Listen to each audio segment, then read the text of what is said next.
Hello food lovers, welcome back to our channel. నేను మీ రాణి Eramsetti. Friends, ఈరోజు recipe వచ్చేసి మిర్చి బజ్జీ అండి. బయట వాతావరణం అనేది చల్లగా ఉన్నప్పుడు వేడివేడిగా ఏదైనా స్పైసీగా టేస్టీగా స్నాక్స్ అనేవి తినాలి అని అనిపిస్తూ ఉంటుంది కదా. ఆ టైంలో 10 నిమిషాల్లో పిండిని ప్రిపేర్ చేసుకుని మిర్చి బజ్జీ అనేది చేసుకోవచ్చండి. రోడ్ సైడ్ మిర్చి బజ్జీ కన్నా కూడా చాలా టేస్టీగా, హెల్తీగా, హైజీనిక్గా మనం ఇంట్లోనే ప్రిపేర్ చేసుకోవచ్చు. ఆ ప్రాసెస్ అంతా చూద్దాం. వీడియోని ఫస్ట్ నుంచి లాస్ట్ వరకు స్కిప్ చేయకుండా చూడండి. ఈ మిర్చి బజ్జీ అనేది పిండి కలిపే విధానం అంతా కూడా మీకు క్లియర్గా అర్థమవుతుందండి. వీడియోని స్కిప్ చేయకుండా చూడండి. అలాగే ఛానల్ని ఫస్ట్ టైం వాచ్ చేస్తున్న వారు సబ్స్క్రైబ్ చేసుకుని పక్కనే ఉన్న బెల్ బటన్ని క్లిక్ చేయండి. ఈ మిర్చి బజ్జీ చాలా స్పైసీగా క్రిస్పీగా వస్తాయండి.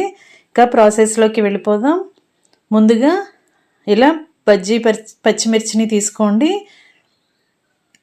వాటిని శుభ్రంగా కడిగిన తర్వాత నేను చూపించిన విధంగా చాకుతో ఇలా పొడవుగా ఘాట్లు పెట్టుకుని దాని లోపల ఉన్న గింజలన్నీ కూడా తీసేయండి. గింజలు లేకుండా పచ్చిమిర్చితో మాత్రమే మనం బజ్జీ అనేది వేసుకోబోతున్నామండి. గింజలు అనేవి ఉంటే మీరు ఘాటుకి మిర్చి అనేది చాలా ఘాటుగా ఉంటుంది కాబట్టి బజ్జీ అనేది మనం తినలేకపోతాం. చిన్నపిల్లలు అయితే అస్సలు తినలేరండి. గింజలన్నీ కూడా తీసేయండి. ఇలా ఒక 1/2 కేజీ మిర్చితో బజ్జీ అనేది చేయబోతున్నాను. గింజలన్నీ కూడా లోపల గింజలన్నీ తీసేసాం కదా. ఇప్పుడు ఒక మిక్సింగ్ బౌల్ తీసుకోండి.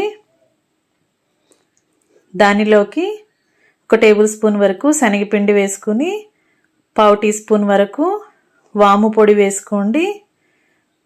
1/2 టీ స్పూన్ వరకు సాల్ట్ వేసుకుని కొంచెంగా జీలకర్ర పొడిని, కొంచెంగా ధనియాల పొడిని వేసుకోండి. ఇంగ్రీడియంట్స్ని వేసాం కదండి. ఇప్పుడు ఒక నిమ్మకాయ తీసుకుని కట్ చేసుకుని ఇలా అరచెక్క నిమ్మరసాన్ని ఈ పౌడర్స్లో ఈ మిక్సింగ్ బౌల్లోకి రసం వేసుకుని ఇంగ్రీడియంట్స్ అన్నీ కూడా బాగా పూర్తిగా కలిసేంత వరకు కలపండి. ఈ విధంగా మొత్తం కలిసిన తర్వాత కొంచెంగా వాటర్ని యాడ్ చేసి మనం పిండిని కొంచెం చిక్కగా పేస్ట్ లాగా కలుపుకోవాలండి. మరీ జారుగా ఉండకూడదు, అలాగని మరీ పొడిలాడుతున్నట్లుగా ఉండకూడదు.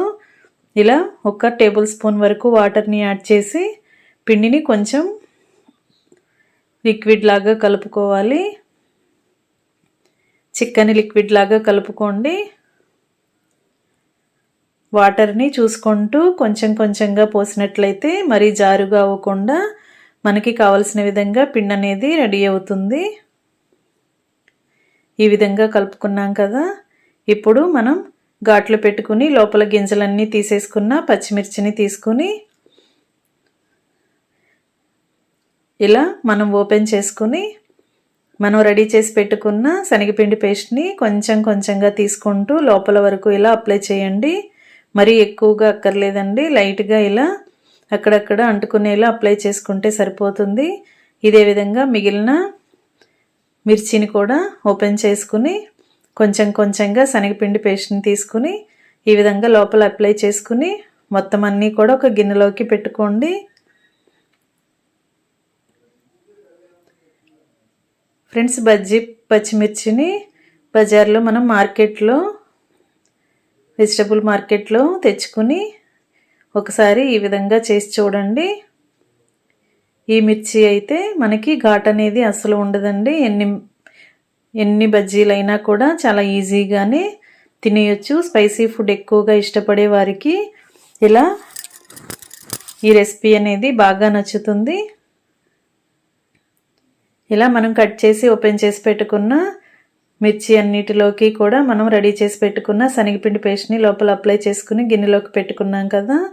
ఇప్పుడు బజ్జీ కోసం పిండిని ప్రిపేర్ చేద్దాం. మిక్సింగ్ బౌల్ తీసుకుని దానిలోకి 1 కప్పు నిండా శనగపిండిని వేసుకోండి. 2 టేబుల్ స్పూన్ల వరకు పొడి బియ్యం పిండిని వేసుకోండి. టేస్ట్కి సరిపడా సాల్ట్ వేసుకొని 1/2 టీ స్పూన్ వరకు కారాన్ని యాడ్ చేసి చిటికెడు పసుపు కూడా వేసుకుని 1/2 టీ స్పూన్ వరకు వాము పొడి కానీ వాము కానీ వేసుకోండి. క్రష్ చేసుకుని వేసుకోండి. అలాగే 1/2 టీ స్పూన్ వరకు వంట సోడా కూడా వేసుకుని మనం వేసిన పొడి ఇంగ్రీడియంట్స్ అన్నీ కూడా శనగపిండిలో కలిసేంత వరకు గరిటెతో బాగా కలుపుకొని కొంచెం కొంచెంగా వాటర్ని యాడ్ చేస్తూ పిండిని మరీ జారుగా కాకుండా మరీ గట్టిగా కాకుండా కలపాలండి. ఇలా విస్కర్తో కానీ గరిటెతో కానీ కలిపినట్లయితే పిండిలో ఉండలనేవి ఎక్కడా లేకుండా పిండి చాలా జారుగా లిక్విడ్ లాగా బాగా సాఫ్ట్గా కలుస్తుంది. ఈ విధంగా కలిపి చూడండి. మనం ఒక వేలుని ముంచి చూసినట్లయితే పిండి అనేది వేలికి అంటుకొని మరీ ఫాస్ట్గా జారకుండా ఇలా అంటుకొని ఉన్నట్లయితే పిండి అనేది కరెక్ట్గా రెడీ అయినట్లేనండి. ఈ విధంగా కలపండి. మరి ఎక్కువగా వాటర్ అనేవి ఇంకా యాడ్ చేయొద్దు. ఇలా పిండిని కలుపుకున్నాం కదా, విస్కర్తో 2 నిమిషాల పాటు బాగా పిండిని బీట్ చేస్తూ కలిపినట్లయితే ఒకే డైరెక్షన్లో ఇలా బాగా కలిపినట్లయితే బజ్జీ అనేది చాలా పొంగుతూ క్రిస్పీగా టేస్టీగా వస్తుందండి. ఇలా బాగా కలిపిన తర్వాత పిండిని ఒక గ్లాస్లోకి కానీ బౌల్లోకి కానీ తీసుకోండి. ఇలా గ్లాస్లోకి తీసుకుంటే మనం మిర్చిని డిప్ చేస్తున్నప్పుడు చాలా ఈజీగా మనం ఇలా ముంచి అలా కళాయిలో వేసేసుకోవచ్చండి. డీప్ ఫ్రై చేయటం అనేది ప్రాసెస్ చాలా ఈజీగా అయిపోతుంది. పిండి అంతా కూడా ఇలా పొడవుగా ఉన్న ఒక గ్లాస్లోకి వేసుకున్నాం కదా. ఇప్పుడు స్టవ్ ఆన్ చేసి కళాయి పెట్టుకుని డీప్ ఫ్రైకి సరిపడా ఆయిల్ పోసి ఆయిల్ కాగిన తర్వాత ఒక్కొక్క పచ్చిమిర్చిని కూడా ఇలా శనగపిండిలో డిప్ చేస్తూ కళాయిలో వేసుకోవటమే. 10 నిమిషాల్లో పిండిని ప్రిపేర్ చేసుకుని ఈ రెసిపీ అనేది కుక్ చేసుకోవచ్చండి. చాలా ఈజీ ప్రాసెస్తో టేస్టీ రెసిపీ ఇది.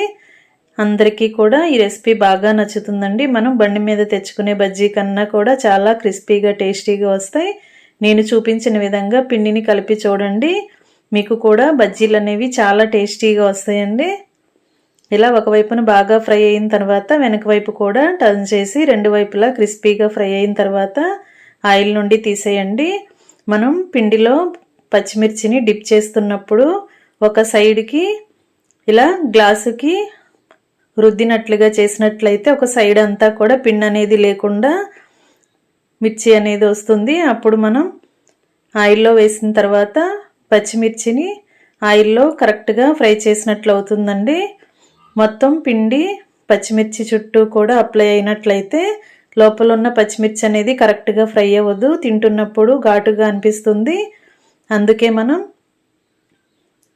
పిండిలో డిప్ చేస్తున్నప్పుడు ఒక సైడు గ్లాసు వైపుకు రుద్దుతూ పిండిలో డిప్ చేసి కళాయిలో వేసినట్లయితే పచ్చిమిర్చి అంతా కూడా లోపల వరకు చాలా క్రిస్పీగా ఫ్రై అయ్యి తింటున్నప్పుడు కూడా చాలా టేస్టీగా అనిపిస్తుంది. చిన్నపిల్లలైనా కూడా చాలా ఈజీగా పచ్చిమిర్చితో సహా తినేయొచ్చండి. అస్సలు ఘాటు అనేది అనిపించదు. పచ్చిమిర్చి కూడా కళాయిలో బాగా ఆయిల్లో ఫ్రై అవ్వాలి. అప్పుడే బజ్జీలు ఎన్నైనా కూడా మనం ఈజీగా తినేయగలుగుతాం. మొత్తం అన్ని డీప్ ఫ్రై చేయటం కంప్లీట్ అయిన తర్వాత స్టవ్ ఆఫ్ చేసుకుని వేడివేడి పచ్చిమిర్చిని సన్నగా కట్ చేసుకున్న ఉల్లిపాయలతో అలాగే నిమ్మరసంతో సర్వ్ చేసుకోవటమే. 10 నిమిషాలు చాలండి పిండిని ప్రిపేర్ చేసుకుని బజ్జీ చేసుకోవటానికి. ఇంట్లో చేసి పెట్టినట్లయితే అందరూ టేస్టీగా తింటారు కదా. రెసిపీ నచ్చినట్లయితే వీడియోకి లైక్ చేయండి. Thanks for watching. నేను మీ రాణి ఎర్రంశెట్టి.